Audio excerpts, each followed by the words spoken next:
wish I had. I wish I knew where that remote was. Thank you, my love. You're welcome. Oh, that's delightful. Mm-hmm. Okay.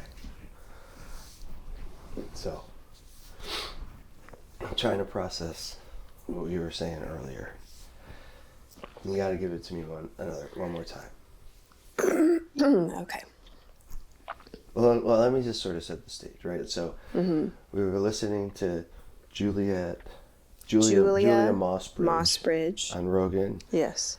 She's talking about these autistic kids, one in particular, who is answering questions in this study that they're participating in. He feels like he doesn't do that well, and communicates to her, presumably, that he'd like to redo the testing because the answers that he provided. Well, he said he didn't do very well because he didn't know which timeline to focus on. And so then they said, what can we do to help you know which timeline to focus on? And so he came up with the idea that at the beginning, the beginning of the test, right before they're doing the test, that they should bounce a ball. And then he would know which timeline to focus on. So effectively, this kid, nonverbal autistic kid, is like, before you ask me questions in your timeline, go like this. Hey, this is the one. Look here. And you're like, and he's like, okay. And so that was pretty mind blowing. I mean, it's pretty compelling evidence of some shit that we've theorized to be true is true. Well, and so that is something else about that. It plays to the point of like the timelines being so similar, right? With just like very tiny little differences, lined up next to each other, where to the point where he didn't know which one to look at. Right. So like something that I kind of was theorizing is like if you look at the universe as in the wide view, in fact, if you look at it in the widest view, and you look at these maps as they move out in tentacles and areas of concentration, as I think about like the infinite timelines and the informational fabric of the universe, I think maybe we are seeing our concentrated area of it, like almost our galaxy, right? But the size of that infinite of infinite is infinitely infinite. Nailed it. Thank you. And so now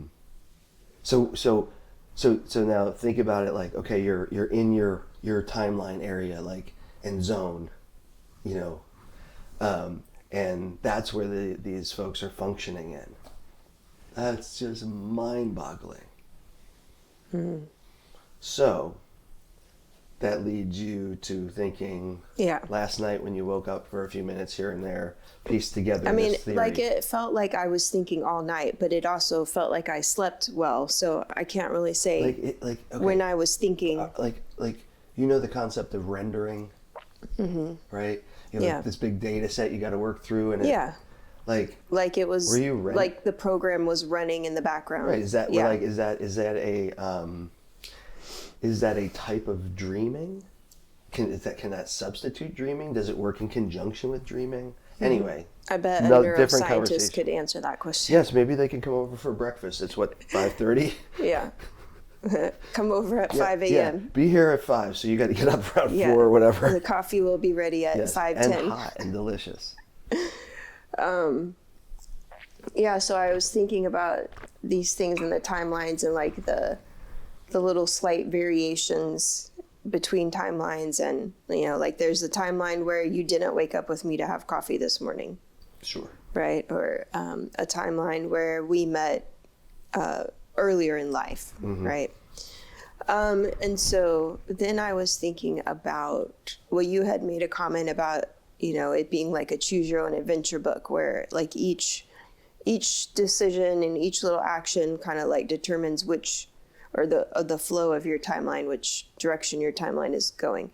And so then I was thinking about those things, and I was thinking about what if, like, as we are moving forward in time, we're also like skipping into in and out of different timelines, like almost like a dance, and like image in my mind was like the dune sand dance, where, you know, they're kind of jumping into these spaces in a certain way. And that's how we're maybe like, as we're moving forward in time, we're actually jumping to this timeline, to this one, to this one, skip one over to this one. And anyway. So that made me think, well, it made me think two things. One, I heard the quote that was attributed to Jung about synchronicities. And we've absolutely have been experiencing some synchronicities. Mm-hmm. And okay, here's one synchronicity that we experienced. We're at a friend's house. We're sitting up in his loft. It's up in New Jersey. It's just the quaintest little spot to sit around. There's a books and interesting little knickknacks and a beautiful full-size pool table. The ceilings are, it's not arched, you know, they kind of slope off because it's like it's over like a garage. Mm-hmm. You know, beautiful stained glass window. A poem that he just like took a Sharpie marker and wrote on the ceiling. Yeah. We had the stained glass window that opened out. Anyway, so we're sitting there, and Jennifer and I are almost in this kind of configuration, and we had put a joint out, or just dropped it into a candle, but it was still burning, and so the ember made this column of smoke. And if anybody has seen, you know, an incense, when it makes that just perfect column where the air is perfectly still, and so Jennifer and I were like transfixed on it because it was quite thick actually. And in the background, there's a Pink Floyd song playing, and at the point in the song where the tempest mounted, the wind started to blow in the song, I shit you not, the fucking smoke begins to blow, and Jennifer and I are like, okay, that was weird. Now we're, you know, we're on it. We're probably we were watching it because, you know, we were hyper focused at the time. I don't know what made us hyper focused, but for some reason we were. Well, I mean, I think we just noticed it, but then when it started syncing up, I was trying to say something without saying something. Oh, okay. Our state of mind. Okay, but still, like, anyway, we both saw it. It wasn't right. Okay. Yeah. But the reason why folks will typically stare at a column of smoke is, you know, pretty narrow. That may be what you were doing. I wasn't, like, I noticed it, but then when You're it started... You're missing what I'm trying to say. Anyway. I'm not missing it. I'm disagreeing with it. Sure. Yeah, so that's the point I'm saying. The point I'm trying to make is... when two people notice the same thing... That's before this. That's the layer below this. No. No, that's the layer above this. Maybe you were staring... This is what... See, please listen. Okay. Like... I noticed the smoke, but I wasn't transfixed staring at a straight column of smoke. But when the smoke started to change, then yes, we both were like, whoa, what's happening? Oh, so it was just me? At first, yes. Oh. But that's why I'm saying, like, when it started to sync up with my the music, memory, like we were both sitting there. I know. That's like why this. I'm correcting you, because you're not, It's fallible. Memory is fallible, for sure. Yeah. Yeah. Anywho. But then the smoke started to sync up with the music, right. And we both saw it. Okay. Yes. So now it's the wind's blowing, the smoke is now blowing. Now in the song, the wind dies down, and as that happens, the smoke stops blowing, and then comes back into alignment in that, you know, perfect little column. And like, I don't know if we looked at one another or not. Oh, but totally. At this point, we're going, the fuck is going on here? Yeah. And then, because there's an and then with the end of the song, as the song ended, on the note, as the note like hit, the note, there was a decrescendo, like the note faded out, and that's and the smoke lined up perfectly. And the what was it? Decrescendo. When that happened, as the smoke, at the beginning of it, that's when the smoke extinguished from the base, and then as it faded out, the smoke billowed up and dissipated away with the music. Mm-hmm. Okay, and so in my mind, that's a synchronicity. What does a synchronicity mean to me in this scenario? And so the analogy that I used is synchronicity is a metaphysical place of low entropy.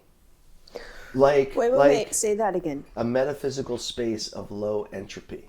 Like a wave in the ocean is as the wave develops, entropy goes down. It's predictable and you can maneuver through it.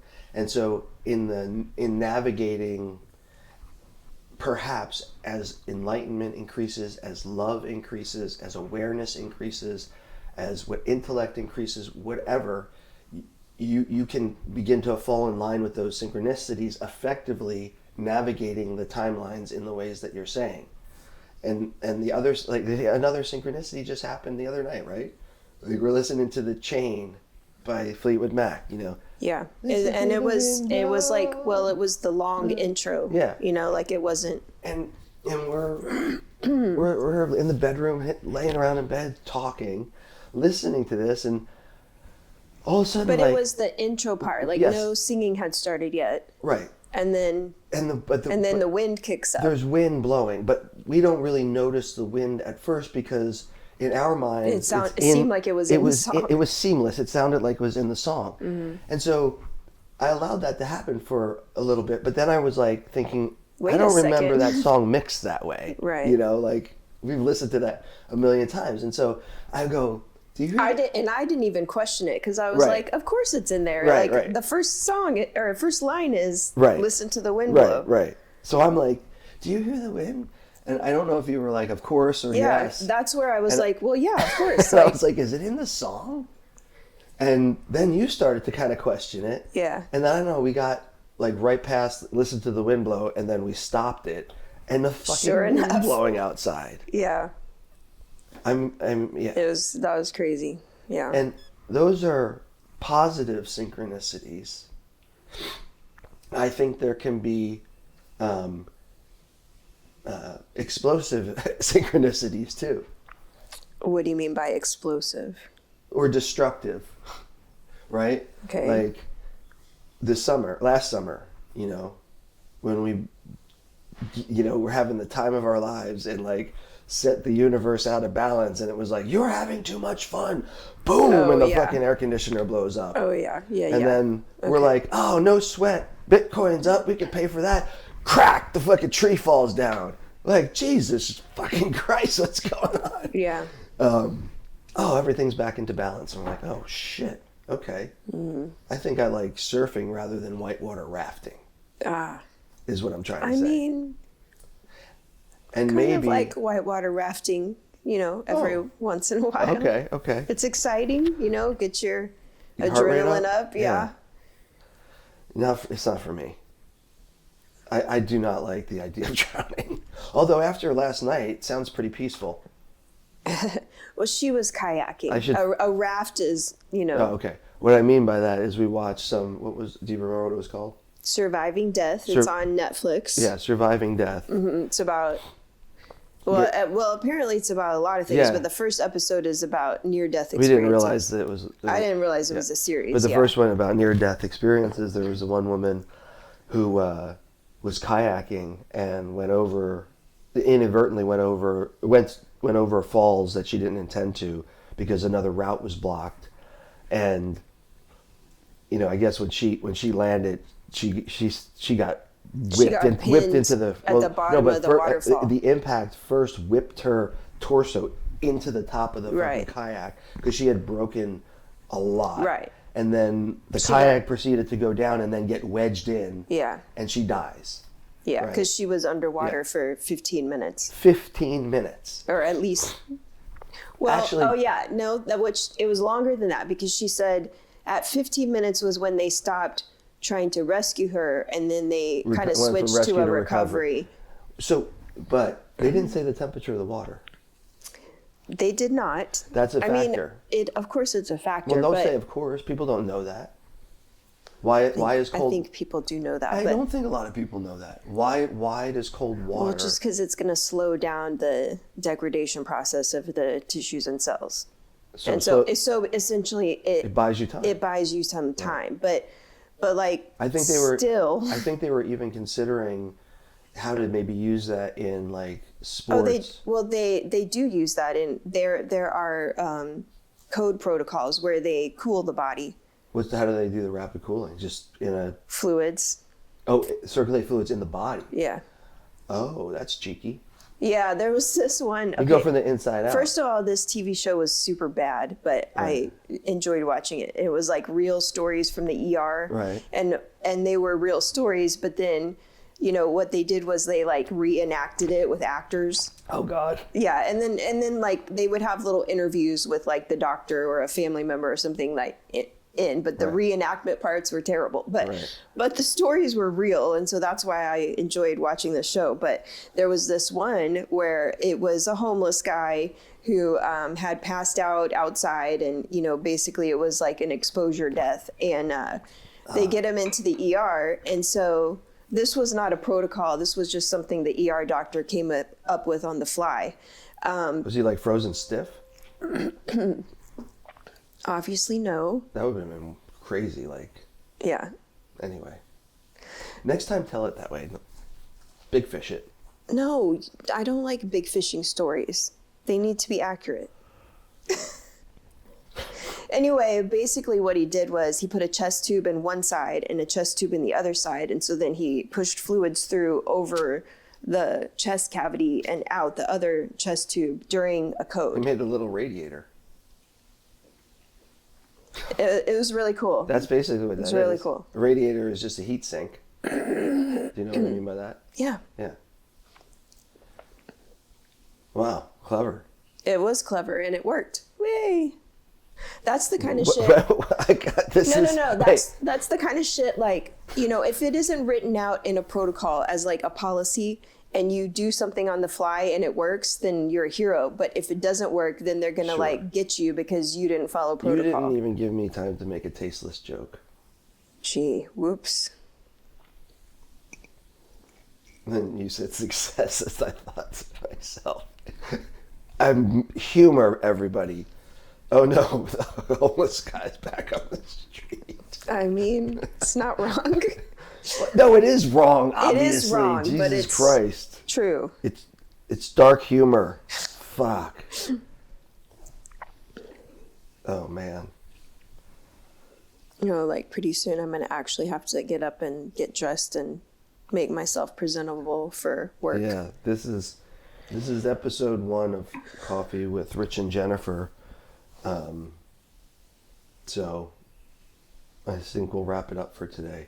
I feel like we were going to go somewhere else, but, you know, maybe a good stopping point. Where were we going to go?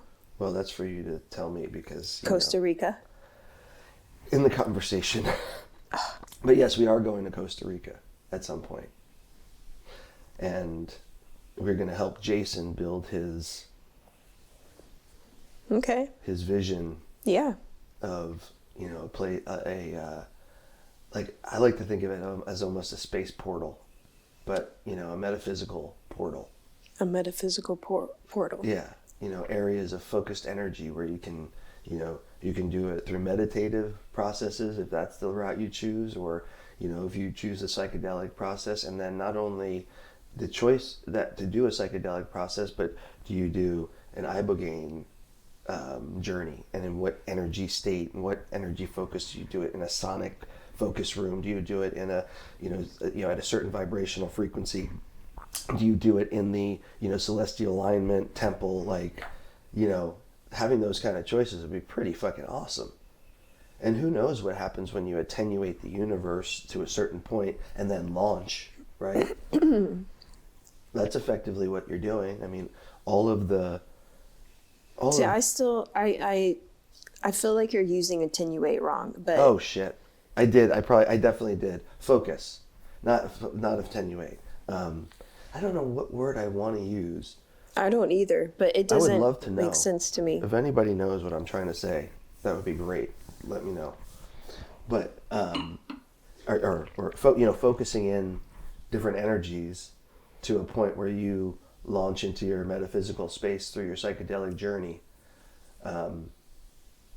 There's got to be something to it because of all of the, you know, like all of these earthwork sites that I can't remember what the name of the book was. Sorry, Graham. I'll maybe grab it, but I don't know where it is. Where he looks at all of the earthwork sites, like a lot of them in North America. And one of the coolest one is this one called Serpent Mound. And, you know, do you know about it? Mm-hmm. Have you seen the photos from above? Where it looks like it's fucking awesome. Yeah. And I think there's like some outcropping that's much further away that aligns, and so it, you know, where they placed Serpent Mount, I think that I might be getting this wrong. Maybe I'm conflating two different stories, but at one of the solstice or equinox, there's the alignment there, and it clearly the purpose of the site was some sort of ceremonial place, right? And you know, if you agree, or you let yourself think about the world through the way Graham Hancock thinks about it, the likelihood that psychedelics were involved in those, you know, those gatherings is pretty fucking high.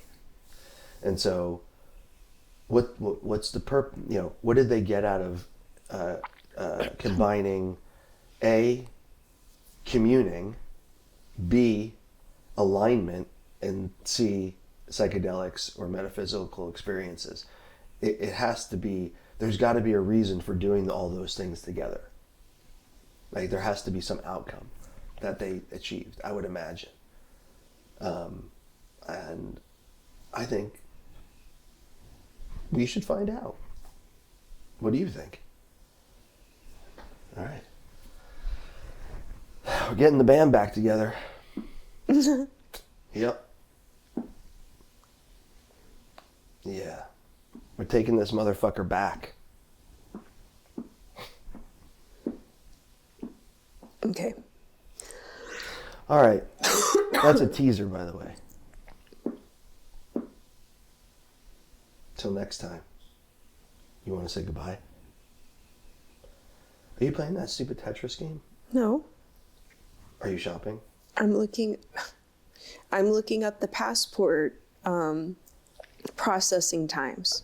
But do you have a second to say goodbye? Bye.